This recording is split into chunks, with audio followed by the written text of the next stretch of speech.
There's power in the blood. Ready? Sing. Would you be free from the burden of sin? There's power in the blood, power in the blood. Would your hand with the victory win? There's wonderful power in the blood. There is far more wonder-working power in the blood.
Araw na to, maraming salamat po sa mga salita, mga biyaya na binigay niyo po sa amin kaninang umaga.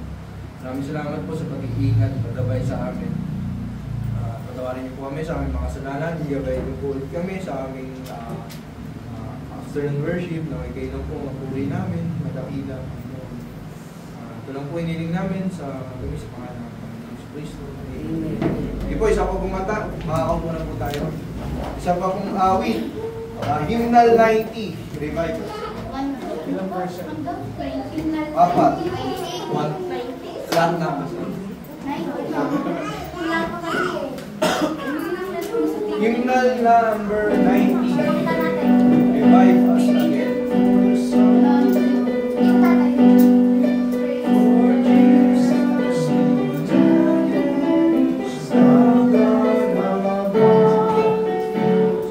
Revive us again. Nandiyan po ba lahat? Revive us again. Ready? Sing. We praise thee, O God, for the Son of thy love, for Jesus who died in me.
6:30 PM dito po sa ating iglesia.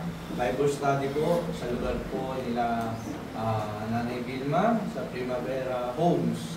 Tuwing Thursday, 6:30 PM.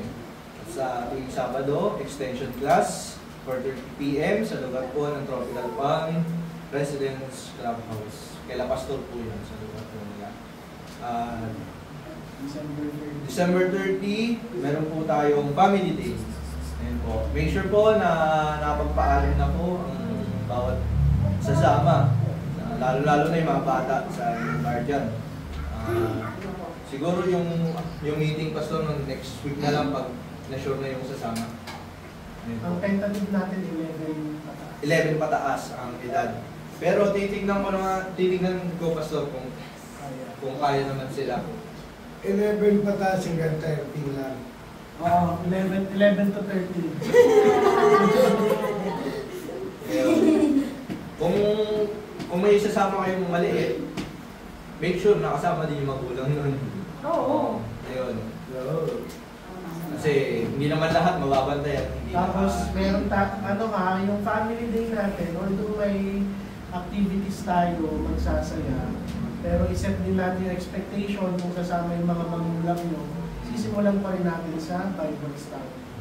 So hindi lang tayo nandun para lang ma-enjoy. Pero pag-enjoy pa rin yun kasi nagpupuri tayo sa mga. Basta 11 to 13. Pwede lang 11 to 13. Tignan natin pa sa lumak, baka 11 to 13 tapos 15 pataas pwede. Nagbasa natin yung 14, no? Ayun po. Joke lang yun. Wala naman pong ibang announcement. Yung sa, Si Django, nakasama natin. Yun. Hindi sila Django. Yun. Wala pa yata 11 si Nandito Django na ulit sila. 14 si Django. 14 na si Django, hindi nakasama. Ayun po. Thanks, yung Thanksgiving. Sino pong mauna, share ng kanilang pagpapasalamat sa ating Panginoon. Si Franco. Anong pag-thank you mo pa? Anong papasalamat mo sa Panginoon?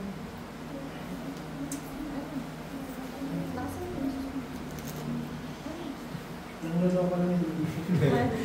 Wala? Sino pong mauna? Kayo kapatid. Sige, ikaw na.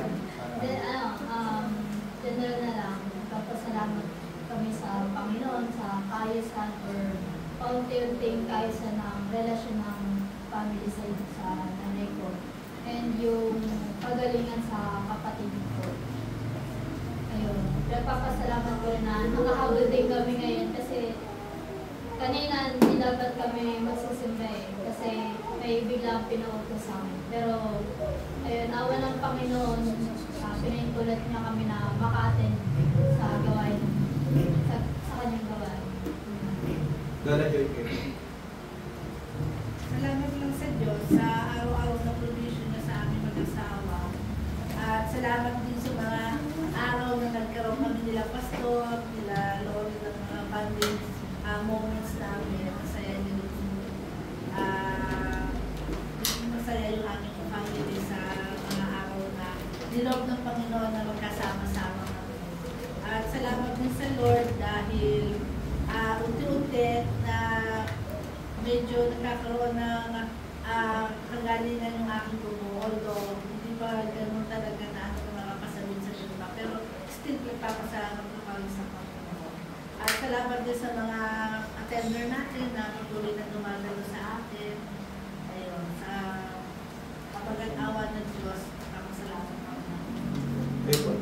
Blessing yung patuloy na nakakasama natin dumakabataan. Amen. Sana mas dumami yung mga ipinagtitiwala sa ating kaluluwa ng Panginoon. Talagang nakakatuwa na lagi sila nandito. Sa murang edad nila, nakakapakinig na sila ng salita ng Panginoon. Nawa, sa habang din ng Panginoon, makakilala sila ng higit na mas maaga sa kanila tagapagligtas din. Okay po, sana hindi naman. Dinibig ko ni Lord na kung araw na yun kan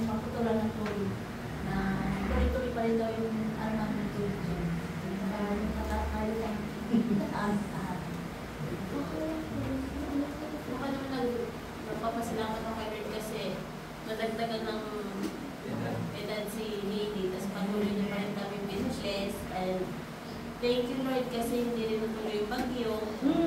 Oo nga, yun. Talagang kung grabe po yung pag-aalala ko nung Sunday, talagang lahat ng gamit tinaas ko. Pero thank you Lord kasi hindi naman siya natuloy. Hindi si Sierra Madre ang nagbigtas sa atin. No? Ang Panginoon. Kayo po. Si Pastor na, Ay. magsi-special number daw siya. Sige po, huli lang po sila, Pastor. Hindi, Kayo. wala akong special number. Kayo, Pastor. Kaya po. Wala akong special number. Siya lang. Blessing. Blessing po. Ako, nagpapasalamat ako sa Panginoon sa provision niya, sa kagalingan din ng mama ko. Maliwanag na daw yung nakikita na daw niya yung mga bagay-bagay na nakaayon sa color. Kasi natanggal na yung yung katarata niya sa kabilang mata niya. Ayun. Nagpapasalamat din ako sa provision ng Panginoon na hindi namin kailangan gumastos magkakapatid kasi libre siya sa gobyerno. Ayun. Malaking bagay kasi masyadong mahal kapag talagang sa ospital inano. Ako blessing yung this week. Yung linggo na pahinga ako. Bukas may trabaho na ulit. Blessing din yung bagong trabaho binigay ng Panginoon may dadagdag sa pagbuhat sa trabaho. Kayo. Wala sa inyo. Ako po, pinagpapasalamat ko po yung sa pag-aaral po ng mga kapatid ko. Kagabi po, nag-send sila ng mga pictures, mga achievements nila sa school. Yun po, nakakaingit ako. Hindi ako naingit. Proud po ako sa mga kapatid ko. Lalo na kayo tatanda. Kila Kirby. Achievement din si Kirby. Magpapakain daw si Kirby mamaya. Ayun po, siya po kay Brian. Si Inday, wala pa akong balita eh. May achievement ka? Yun, no?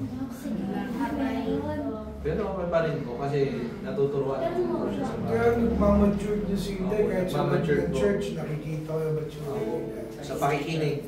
Si Franco pa daw may blessing. At ikaw, pagkanta, Ako tako at initan ko yata ko. Ano? Iniingatan? Nainitan daw sila. Hindi, iniingatan. Ay, naingatan. Ayun po. Ayun po yung pinagpapasalamat ko po sa Panginoon. Sana hindi lang sila sa school magaling. Maging matalino din sila sa spiritual. Yun lang po. Wala naman na pong nadagdag. Wala naman na po. Sige po. Awit pa, gusto mo? Hindi. Nakadalawang awit na po. Magpatuloy na po tayo sa ating afternoon worship. Tinatawagan po ating pastor, Pastor Rostico Dano. Report po.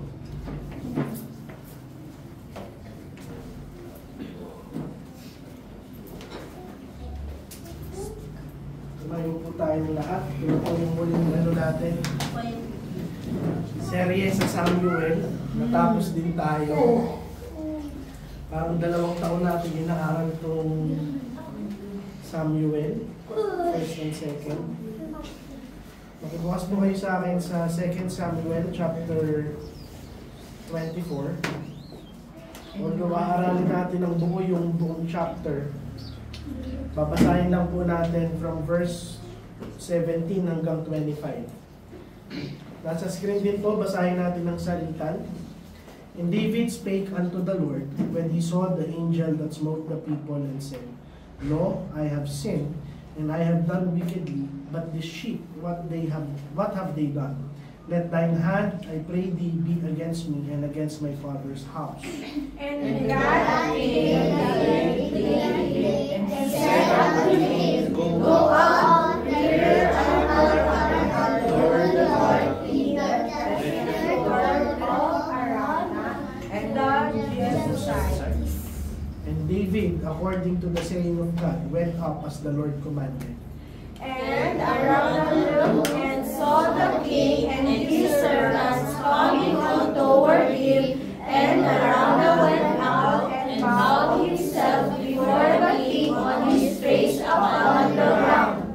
Araunah said, "Wherefore is my Lord the king come to his servant?" And David said, "To buy the threshing floor of thee, to build an altar unto the Lord, that the plague may be stayed from the people." And And Araunah said to David, "Let my lord the king take and offer up what seemeth good unto him. Behold, here we stand for burnt sacrifice, and threshing instruments, and other instruments of the oxen for food." All these things did Araunah as a king give unto the king, and Araunah said unto the king, "The Lord thy God accept thee." And the king said unto Araunah, "Nay, but I may surely buy it to thee at a price, neither will I offer burnt offerings unto the Lord my God, of the which that cost me nothing." So David bought the threshing floor and the oxen for 50 shekels of silver. And David built there an altar unto the Lord, and offered burnt offerings and peace offerings, so that the Lord was entreated for the land, and the plague was stayed from Israel. Dalangin po. Panginoon, salamat po sa araw na ito. Sa huling parte ng aming panambahan, dalangin namin na makasama namin kayo. Salamat po sa lahat ng kalulungan ng Panginoon sa aking araw. Dalangin din namin, Panginoon, na maging handa kami sa pagharap namin sa inyo, at maging katanggap-tanggap ang aming mga buhay, Panginoon. I-celebrate namin ang kabutihan nyo. Ito lamang po aming dalangin. In Jesus' name we pray. Amen. Ako po na po ang lahat.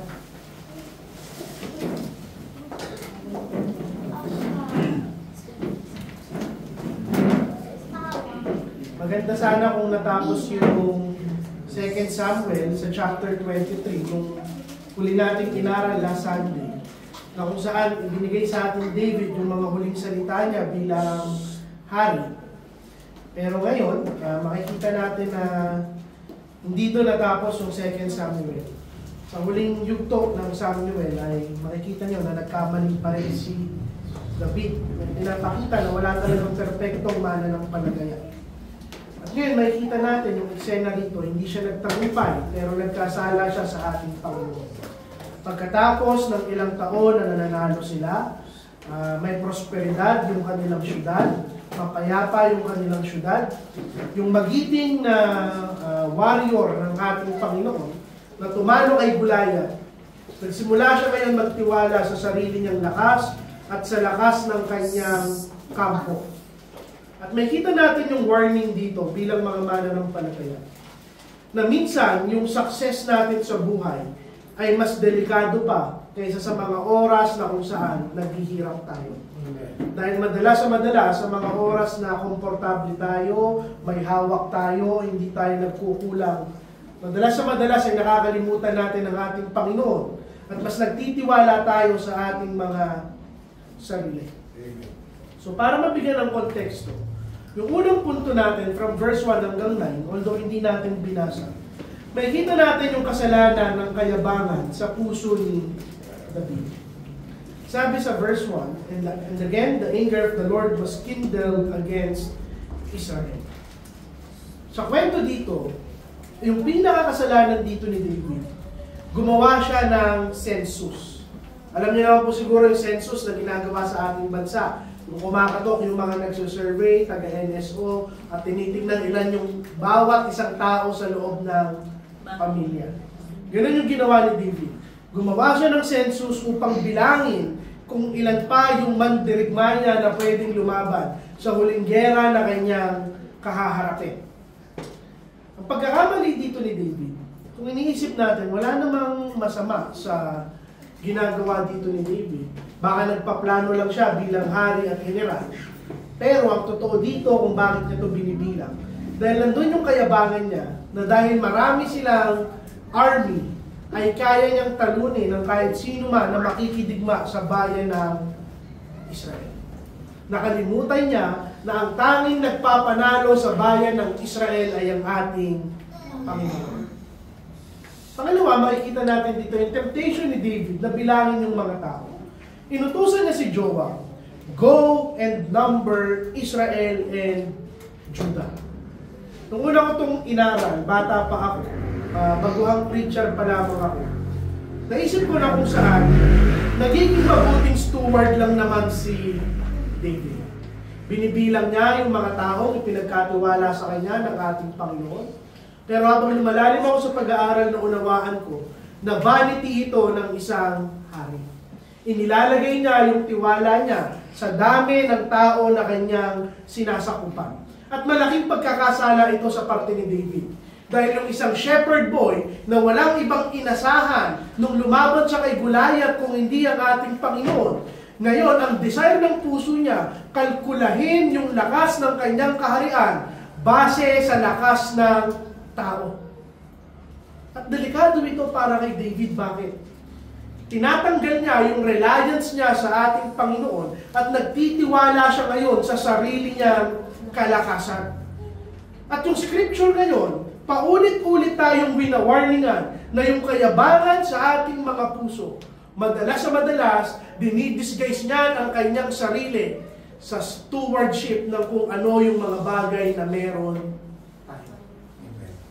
Either binibilang natin yung ating yaman, yung mga taong nakapaligid sa atin. What appears to be wise planning can sometimes be dependent sa ating mga sarili. Well, in the first place, wala namang plano. Kahit anong pagpaplano natin na kung hindi papahintulutan ng Panginoon, hindi yan mangyayari. At itong si Joab, kilala nyo si Joab na talagang tigasin to si Joab. Mamamatay tao, mangloloko, malayo yung espiritualidad niya kay David. Pero out of all the people, si Joab pa yung nag-rebuke kay David. Ang sabi niya, "Now the Lord thy God add unto the people. Why doth my Lord, the King," small n, "delight in these things?" Sa Tagalog, sinasabi ni Joab, David, hindi ba Panginoon ang nagdadagdag sa ating mga tao? Bakit ka natutuwa na bilangin mo yung dami ng kampo na meron tayo? Ang punto rito, si Joab na kung saan mababa ang espiritualidad. Nakikita niya na nagsasaya si David, hindi sa kalakasan ng Panginoon, pero sa sarili niyang kagitingan. At ito yung nakakalungkot. Yung isang worldly, yung isang makamundong tao, nakikita yung hindi nakikita ng spiritual man kuno ng ating Panginoon. At matakot ang bawat isang mananampalataya. Dahil pag nagkaroon tayo ng pride sa ating mga puso, nakakahiya na mas may wisdom pa yung mga unbeliever kesa sa ating mga mananampalataya. At inignore ni David yung protesta ni Joab. Ang sabi doon, the king's word prevailed. Kapag may pride ang puso ng isang mananampalataya, hindi yan nakikinig sa warning at counsel. Pinapatigas niya ang kanyang sariling puso sa counsel ng mga tao na kapaligid sa kanya, nabibingi siya sa rason ng Biblia at namamanhid ang kanyang konsensya. Kinausap na siya ni Joab. Walang magawa si Joab. Sumunod siya kay David dahil si David ang hari. Binilang nila yung mga tao. At alam nyo kung gaano katagal nila ginawa yung census? 9 months. Sa haba ng panahon na ginagawa nila yung census. Sa oras na ito, dapat na konsensya na si David. Pero nag-prevail yung kayabangan niya hanggang sa matapos yung census. Ano yung punto? Ipinapakita sa atin ang eksena ni David na kahit yung mga makajos na tao, the moment na mawala yung pagtitiwala nila sa ating Panginoon, dito sila nagkakasala. Who would have thought na sa lahat ng tao si David pa ay mawawala ng tiwala sa ating Panginoon? Sinulat niya sa kanyang kanta, Psalms 20 verse 7, "Some trust in chariots, some in horses, but we will remember the name of the Lord our God."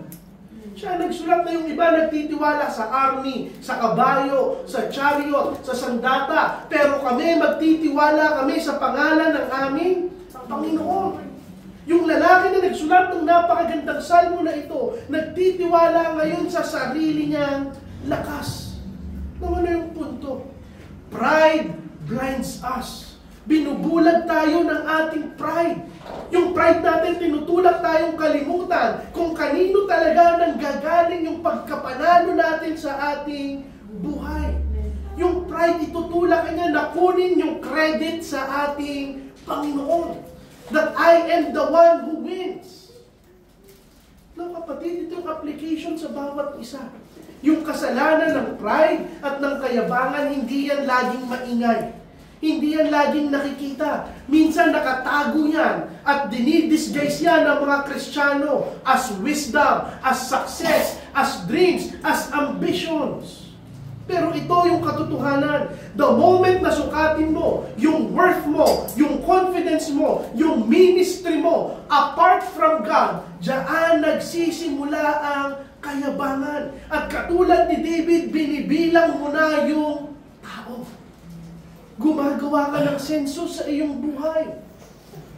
Kapatid, lahat ng aspeto ng buhay natin, trabaho, kayamanan, tirahan, pamilya, ministeryo, wag na wag mo yung susukatin according sa iyong sarili. Alalahanin natin na lahat ng bagay na meron tayo ay galing sa ating Panginoon.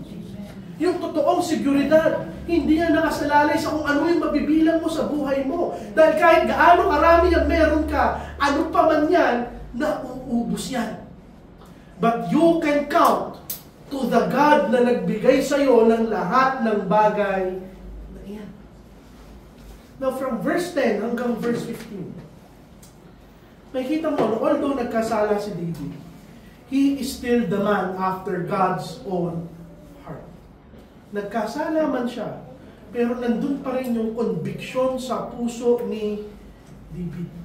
Dahil pagkatapos,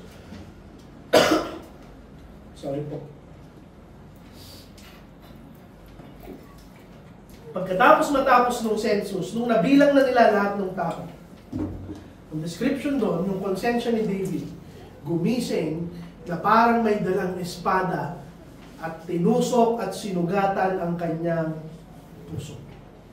Sabi doon, and David's heart smote him after that he had numbered the people. Sino yung umusig kay David? Hindi ibang tao. Yung sarili niyang puso, yung nag-accuse sa kanya na David, ikaw ay makasalanan. Yung sarili niyang puso, yung nag-testify laban sa kanya sa harap ng ating Panginoon. Yung parehong tao na kumakanta ng mga salmo at panalangin sa ating Panginoon, umiiyak ngayon dahil naramdaman niya yung conviction that he is guilty before God. At ito yung tunay na ebidensya ng espiritual na buhay. Ito yung tunay na ebidensya ng isang tao ay tunay na Kristiyano. Hindi papayag yung puso niya na hindi siya malulungkot sa kasalanan na kanyang ginagawa. Pag nakakita ka ng isang taong ine-enjoy yung kasalanan niya, masaya siya sa ginagawa niya, na iniwan niya ang ating Panginoon, hindi niya tunay na Kristiyano. Ang tunay na Kristiyano, magkakasala tayo. Maaari nga mga pastor nga gumagawa ng mga immoral na bagay. Tumutumba sila, nadadapa sila. Pero yung mga tunay na Kristiyano nakakaramdam ng kalungkutan na sinasaktan nila ang ating Panginoon.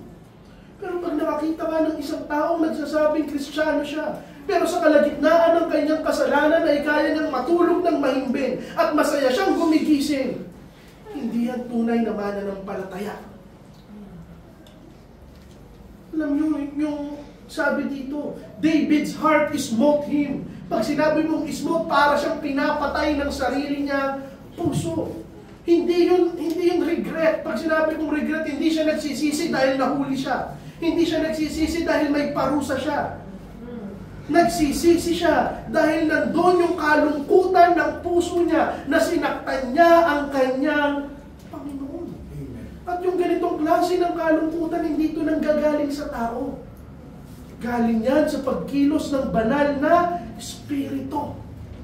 Kapatid, kung nagkakasala ka at nararamdaman mo yung guilt, ang kasunod doon, repentance. Pakinggan mo yung conviction ng ating Panginoon. Siguro masakit yung conviction ng ating Panginoon, pero hindi gagaling yung sugat hanggat hindi natin ina-address, hindi natin tinitignan, hindi natin inaamin. Mas maigi nang magkaroon ka ng isang pusong nasasaktan sa kasalanan kaysa sa puso na kung saan wala nang nararamdaman. Amen. Kapag manhid ka na sa kasalanan, matakot ka. Baka binitawan ka ng ating Panginoon. O hindi ka talaga hawak ng ating Panginoon. And immediately, nung naramdaman ni David yung conviction, nanalangin siya sa ating Panginoon at ang sabi niya, I have sinned greatly in that I have done, and now I beseech thee, O Lord, take away the iniquity of thy servant. Sa Tagalog, Panginoon, nagkasala ako ng matindi sa iyo. Sa ginawa ko, Panginoon, nagmamakaawa ako. Tanggalin mo ang karumihan sa iyong lingkod. Tanggalin mo ang aking kasalanan. Notice kung gaano kabilis. Ano ang kasunod ng konbiksyon na naramdaman ni David? Confession. Pag-amin. Walang excuse. Hindi niya sinabi ng Panginoon, pasensya ka na, binilang ko lang para masiguradong handa kami. Hindi niya sinabi, Panginoon, pasensya ka na. Bakit tayo medyo? Panginoon, pasensya ka na, binilang ko lang kasi gusto kong makasigurado na mananalo kami sa gera. Hindi eh. Hindi niya sinisi si Joab, hindi niya sinisi yung gera, hindi niya sinisi yung mga tao, kinuha niya yung buong responsibilidad. Panginoon, nagkasala ako. At ito yung tunay na pagsisisi. Maraming Kristiyano, Panginoon, niloko ko yung asawa ko kasi nagkulang siya sa akin. Panginoon, nagnakaw ako kasi kulang yung budget ko. Panginoon, nagsinungaling ako kasi ayokong maipit. Panginoon, ginawa ko to kasi. That is not repentance. As long as dinudugtungan natin ng excuse yung ating mga kasalanan, it will never become repentance. You must see sin as sin. Tignan mo yung kasalanan bilang kasalanan. Hindi mo sasabihin, nanghiram ako at hindi ko sinuli. Ang sasabihin mo sa Panginoon, nagnakaw ako. Hindi mo sasabihin na kung saan, Panginoon, tumingin lang ako sa ibang babae, nagandahan lang ako. Hindi. Panginoon, nangalunya ako. Tingnan nyo, hindi lang nag-confess si David. Humingi siya ng pardon. Panginoon, tanggalin mo ang ating kasalanan. At tingnan nyo kung paano nagpapakababa si David sa kanyang pagsisisi. I have done very foolishly. Panginoon, sobrang kamangmangan at kahangalan ang aking ginawa. Para sabihin niya ng isang hari, napakatindi ng konbiksyon na naramdaman ni David. Ano yung punto? Tignan nyo yung nararamdaman dito ni David. Yung kasalanan lagi nagsisimula sa pride, sa kalakasan, sa kayabangan. Pero saan ang ending? Kahihiyan. Sabi ni David, Panginoon, kahangalan yung aking ginawa. Yung tao na inisip na malakas siya. Yung tao na inisip na marami siyang bataan, marami siyang army. In a moment na kinonvict siya ng ating Panginoon, natunaw yung kanyang kayabangan. At ito yung masakit na katotohanan. Si David na anak ng Diyos, si David na sinabihang a man after God's own heart, hindi siya exempted sa palo ng ating Panginoon. Amen. May mga kapatid, ito yung katotohanan. Walang anak na hindi papaluin ng kanyang ama kapag nagkasala. Huwag mong isipin ako, Kristiyano ako, ligtas ako. Pag gumawa ako ng kabalbalan dito sa mundo, patatawarin ako ng Panginoon. Totoo. Pero imposibleng hindi kanya paluin kung anak niya. Dahil mas nakakatakot sa isang taong nagsasabing Kristiyano na pagkatapos niyang magkasala, hindi niya mararamdaman yung palo ng kanyang ama. Dahil ako, kung hindi ko anak, hindi ko yun, papaluin. Mas matakot tayo kung nagkakasala tayo at hindi tayo pinapalo ng Diyos. Baka hindi ka anak ng Diyos.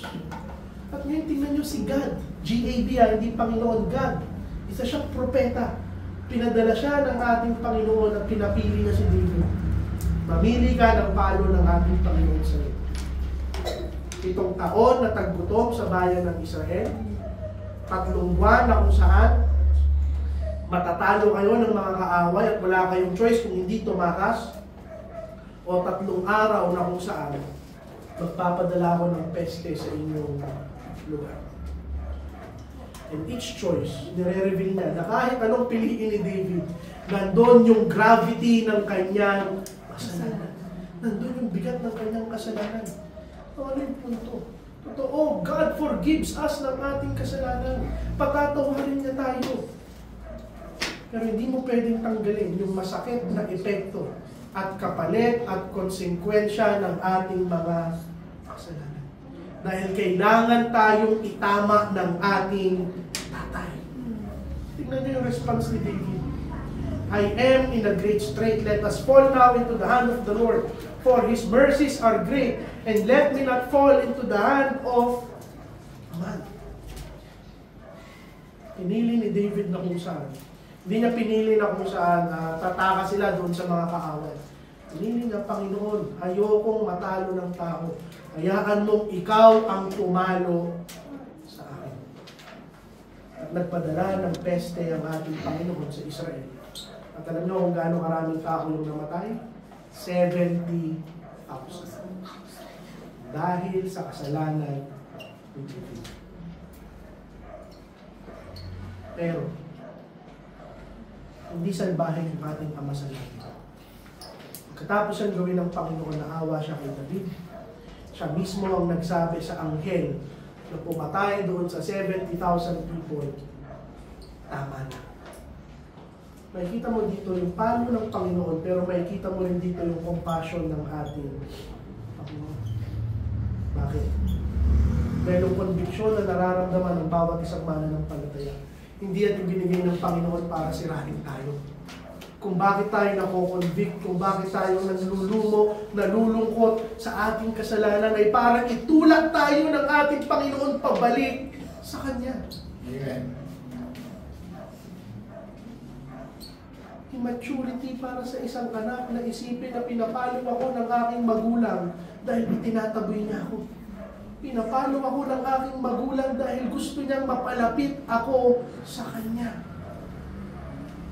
Sinusugatan tayo ng ating Panginoon para pagalingin. Pinapalo na tayo not to condemn but to teach, to correct. Kapatid, repentance is the first step pabalik sa fellowship natin sa ating Panginoon. Amen. But repentance has a price. May sacrifice, yung atonement na kailangan gawin ni David. From verse 16 hanggang verse 25. Dito na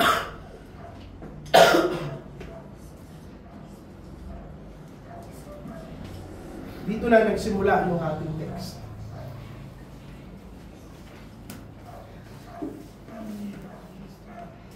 Habang pinapatay ng anghel yung 70,000 people, nagsisi si David sa harap ng ating Panginoon. Sabi dito, the Lord repented him of the evil and said to the angel that destroyed the people, it is enough. Stay now, thine. Nakikita natin dito yung restraint ng Panginoon dito sa anghel, na dinedemand ng kanyang kabanalan yung paghuhusga niya sa mga makasalanan, pero yung puso niya naaawa kay David. At dito, at this moment, nagmakaawa si David sa harap ng ating Panginoon. Ang sabi niya, Panginoon, ako lang yung nagkasala. Ako lang yung gumawa ng kasalanan. Bakit kailangan madamay ng mga tupa? Hayaan mo na yung kamay mo, na nanalangin ako, na ako na lang at tahanan ng aking Ama ang iyong parusahan. At ito yung pakiusap ng isang tunay na pastol, tunay na shepherd. Panginoon, huwag mo nang galawin ang aking mga tupa. Huwag mo nang galawin yung aking congregation. Hayaan mo na ako na lang yung sumalo ng kanilang mga kasalanan. At makikita nyo dito that David is now a typology of Christ. Pino-foreshadow niya ang ating Panginoong Jesucristo, yung magiging apo at anak ni David na si Kristo, ang bubuhat sa kasalanan ng lahat ng tao. At sabi ngayon ng Panginoon kay David sa pamamagitan ni God, sige, napakinggan ko yung panalangin mo. Gumawa ka ng altar sa threshing floor o sa lugar ni Arauna, yung isang Jebusite. Now, ano yung punto dito ng ating Panginoon? Yung awa, yung mercy, at yung grace ng Panginoon. Hindi mo yan matatagpuan sa pagtakas mo sa kanyang judgment. Kung saan ka hinusgahan ng ating Panginoon. Dito ka sumunod, dito ka magpakumbaba, dito ka magpasakop, at dito mo rin makikita ang awa ng ating Panginoon. Sumunod ka muna. Makikita mo dito itong si Arauna, napakabuting tao. Sabi niya kay David, sige, kung yan ang gusto ng Panginoon mo, ibibigay ko sa iyo ng libre yung aking lupa. Gawan mo ng altar, bibigyan pa kita ng libreng oxen. Dahil itong lugar ni Arauna, later, ito yung makikilalang Mount Moriah. Ito yung lugar kung saan isinakripisyo ni Abraham si Isaac. Ito rin yung lugar kung saan itatayo ni Solomon yung kanyang templo. Ito yung lugar kung saan nagsasakripisyo upang mabayaran ang mga kasalanan. Dahil ito yung magtuturo sa sakripisyo na gagawin balang araw ng ating Panginoong Jesucristo. Pero ito na, sumagot si David kay Arauna. Sabi niya, salamat, bibigay mo ng libre sa akin yung lugar. Bibigay mo pa yung hayop ng libre sa akin. Pero sabi niya, nay, but I will surely buy it of thee at a price. Neither will I offer unto the Lord my God of that which doth cost me nothing. Sa mas mababaw na salin, I will not offer anything to the Lord which cost me nothing. Ito yung malalim na prinsipyo ng tunay na worship. Sakripisyo. Hindi ako magbibigay ng kahit ano sa aking Panginoon na hindi ko pinaghirapan. Hindi ako magbibigay ng tira-tira sa ating Panginoon. Amen. Kapatid, makinig ka. If you worship cheap sa ating Panginoon, huwag ka nang mag-worship. Kung magbibigay ka ng tira-tira sa ating Panginoon, huwag kang magbigay. Sinisira mo yung worship ng ating iglesia. Kahit magbigay ka ng 10 milyon, kung tira-tira lang yan sa iyong bulsa, wala yang kwenta sa harap ng ating Panginoon. Huwag kang magbigay ng tira-tira. Hindi cheap yung ipinangbili sa iyo ng ating Panginoon. Buhay at dugo ng nag-iisa niyang anak. Ibalik mo ng tama yung ginawa sa iyo ng ating Panginoon.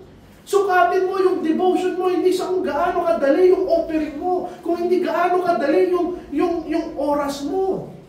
Sukatin mo yung worship mo kung yan ay pinaghirapan mo. Binayaran ni David si Arauna. Bumuo siya ng altar sa kanyang sarili. Nagdala siya ng sarili niyang ang hayop na iaalay sa ating Panginoon. At dito palang tinanggal ng ating Panginoon yung kanyang galit. Naman na yung punto. This is the cost of true worship. Worship that costs nothing is worth nothing. Si David, inayawan niya magbigay sa ating Panginoon na hindi niya pinaghirapan, na hindi niya binayaran. Hindi siya magbibigay sa Panginoon ng kahit anong libre. Dahil ito yung katotohanan, hindi natin na-honor yung ating Panginoon ng mga offering na walang pananampalataya, walang surrender, walang sakripisyo, walang kapalit sa ating buhay. Napakaraming tao ang gusto nilang sumamba without the inconvenience of service. To serve without service, to give without generosity, to follow na hindi mo pinoforsake yung sarili mo, wala yung kwenta sa harap ng ating Panginoon. If your worship cost you nothing, it will change nothing.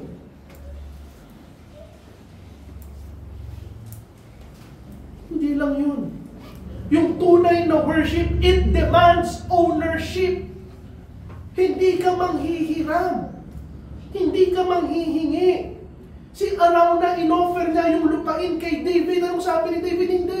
Sa akin dapat manggaling. Ako yung magsasakripisyo. Yung totoong spiritual maturity, when it comes to worship, it takes ownership. Ako yung accountable. Ako yung mag-aaral. Ako yung mag-share. Ako yung magtuturo. Ako yung maglilingkod. Hindi ko papayagan na kung saan yung mga kapatid lang yung hihiraman ko ng pananampalataya. Sa kanila ko lang makikita yung zeal, yung excitement, yung conviction. You cannot ride someone else's obedience papunta ng langit. It should be you who obeys. Ikaw yung sumunod. At katulad ni David, yung bawat isang mananampalataya, kaya dapat nating sabihin, Lord, I will surely buy it off a price. Because my worship must come from my heart, my obedience, my love. Sa akin, hindi ko hihiramin yung paglilingkod ng ibang tao. Ako yung maglilingkod sa iyo, O Panginoon. Alam niyo kung bakit? Dahil yung sakripisyo nyo, ipinapakita kung gaano kataas yung value na inilalagay mo sa Diyos na pinagsasakripisyuhan.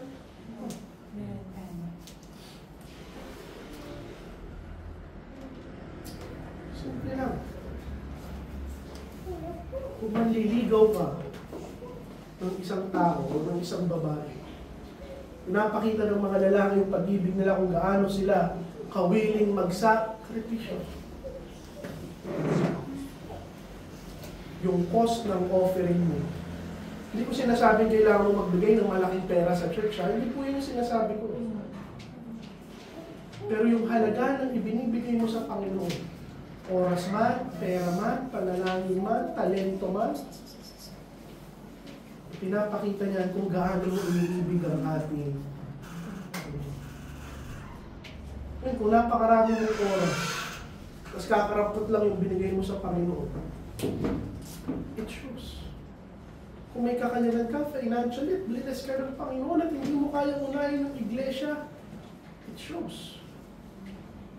Kahit napakalaki pa ng ibinigay mo, kung tira-tira yan, hindi yan katanggap-tanggap sa ating Panginoon. Pipiliin pa ng Panginoon ng isang tao na nagbigay ng piso, pero yun lang yung lahat ng meron siya. Isa sa isang tao magbibigay ng 10 milyon, pero bilyon-bilyon yung pera niya. Ano yung punto ko? God deserves our best. The best of our time, ng oras, ng lakas, ng finances, ng pagsunod. I-declare natin sa ating pamumuhay at sa ating worship that God is worthy above all. Bakit gustong bilhin ni David ng pilak yung altar ni Arauna? Bakit?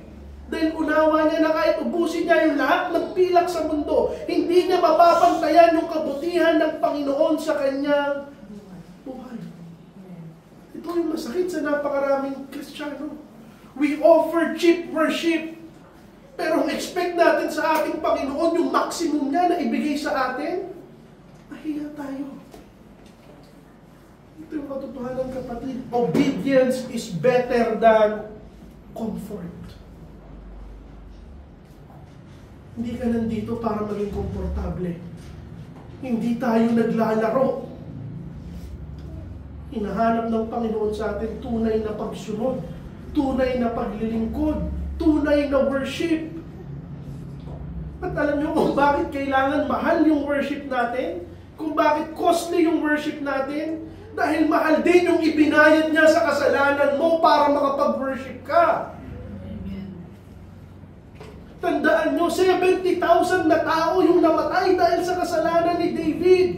Mahal ang kabayaran ng kasalanan. At kapag na-realize mo, sa tuwing unang linggo ng buwan, paulit-ulit natin itinuturo ang kabayaran ng kasalanan, kamatayan. Hindi mo lang kamatayan, kamatayan ni Kristo na walang ginawang masama. Namatay siya para sa iyo. Kung iba sa puso mo yan, isa sa isip mo yan, may isip mo na kung saan my worship can never be casual. Hindi na magiging ordinaryo yung worship ko panghabang buhay. It is Christ who died for me. Kung alam mo yung lalim ng grasya, ng debosyon na ginawa sa iyo ng ating Panginoon, magagawa mo yung ibalik lahat sa Kanya.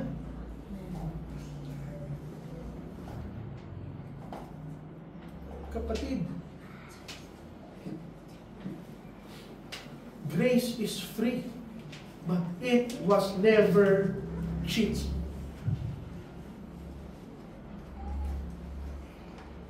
Habang pinapakinggan ko to sa sarili ko at sa inyo, maisip nawa natin lahat, hindi dapat ako komportable kapag nag-worship ako.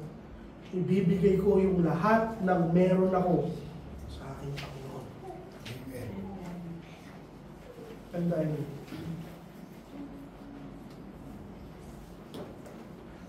This costly worship is a living testimony ng ating pananampalataya.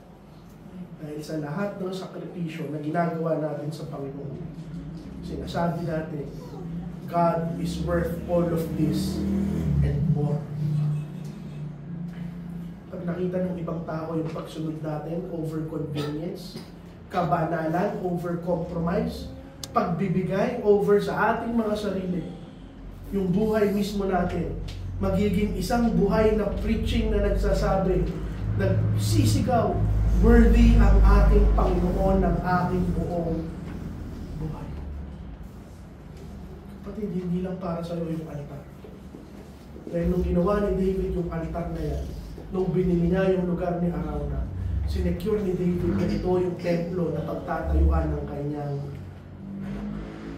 Our altar today, our sacrifice today may be the greatest spiritual blessing sa mga susunod na henerasyon. Yung pag-alay mo ng buhay mo, maaaring yan yung magiging daan para masigurado ng iyong anak at ng mga batang susunod na sa atin yung isang tamang pananampalataya. Huli, makunawaan ng bawat isa that no matter how costly your worship is, hindi natin kayang pagtayan yung sakripisyo na ginawa ng ating Panginoon. Nagbayad si David ng pilak nung nagbayad ang Panginoong Kristo ng dugo. Bumili siya si David bumili siya ng isang lugar. Pero ang binili ng Panginoong Kristo yung mga kaluluwa na pinili ng kanyang ama. When you give sacrificially, wala nga tayong ibinibigay sa Panginoon. Bahit mo yung pag-iisip mo na kapag ginawa ko to, ibinibigay ko sa Panginoon. Pag nagturo ako, nagbibigay ako ng talino at oras sa Panginoon. Nag-tithes ako, nagbibigay ako ng pera sa Panginoon. You are wrong. Wala tayong ibinibigay. Lahat yun sinasauli lang natin sa ating Panginoon. And if you have to be honest, wala naman talaga tayong sakripisyo. You cannot sacrifice something na hindi naman ikaw yung nagmamay-ari. Pahiya tayo sa ating Panginoon. But let me ask you, what does your worship cost you?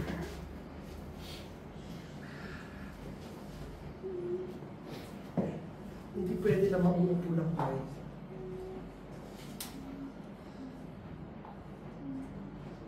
Surrender mo na ba yung comfort at convenience para sa ating Panginoon? At kung ibinigay ng Panginoong Kristo yung lahat ng bagay, pati yung kanyang buhay para sa iyo, ano yung kaya mong ibalik sa ating Panginoon? At yung account ng sakripisyo dito ni David, dito natapos yung plague, yung peste na pinadala ng ating Panginoon na pumatay sa napakaraming tao. Pero hindi doon natapos. It points to the Lord Jesus Christ. Nung nanalangin si David, let thine hand be against me. Panginoon, ako na lang yung paluin mo, ako na lang yung patayin mo, huwag na yung Israel. Kung ginawa ng Panginoon, sa tingin nyo masasatisfy yung Panginoon? Hindi. Dahil makasalanan lang din si David. Pero nung sinabi yun ng ating Panginoong Kristo, Sinagot niya yung panalangin ni siya yung namatay para kay David, para sa Israel, at para sa bawat isang mananampalataya na nakikinig ngayon. Kapatid, dito ko tatapos. The story of 2 Samuel 24. Bagamat nakakalungkot na nagkasala ulit si David, sana makita rin ng bawat isa yung tunay na Kristyanismo sa buhay ni David. Walang perpektong Kristiyano. Pero may mga Kristiyano na handang ibigay ang lahat ng meron sila para sa ating Panginoon. You have been saved, full and free and forever. Ano ang kaya mong ibalik sa atin? I will not offer anything to the Lord which cost me. Manalangin. Panginoon, salamat po sa pagkabasa ng iyong salita. Salamat sa mensahe, Panginoon, sa paalala sa bawat isa. Mga Panginoon, simulan niyo sa inyong pastor, sa inyong tagapagsalita. Turuan ako at kami lahat ng hiya sa inyong harapan. Sa mga oras na iluulan namin ang aming sarili, Panginoon, aming mga trabaho, aming mga pamilya, aming mga sarili, Panginoon. Deserve nyo, Panginoon, ang lahat ng meron kami. Nawa magkaroon kaming lahat ng puso na ibalik sa inyo ang lahat ng bagay. Salamat sa pagtatapos ng pag-aaral namin sa 2 libro ng Samuel. Nawa, Panginoon, tulungan nyo kami sa mga ministeryo namin, lalo na sa mga bata ngayon. Salamat, Panginoon, at lamang po ang dalangin. In Jesus' name.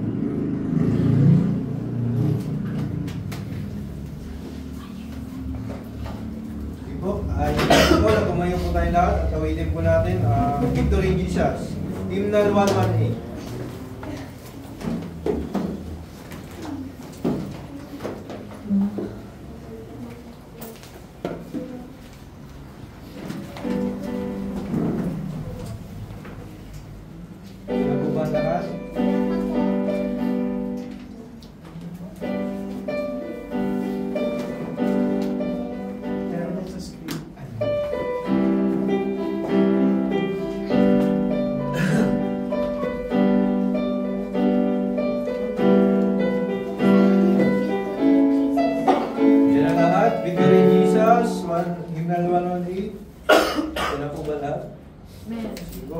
Victory in Jesus, ready, sing.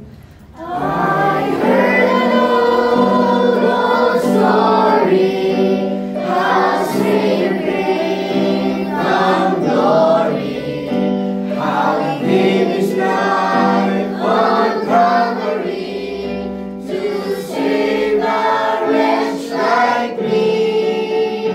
I heard about His glory, of His precious blood atoning.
po sa mga puro aral na ibinigay niyo po sa amin na may magamit po namin sa aming buhay. May kayo lang po matakila namin, maihaya, may taas, Panginoon. Bigyan niyo po kami ng kalakasan na mag-aaral ng iyong mga salita. May pabungay po namin ang iyong mga salita. Tawarin niyo po kami sa aming mga kasalanan, pag-uulang. Ito lang po hiniling namin sa matamis sa pangalan ng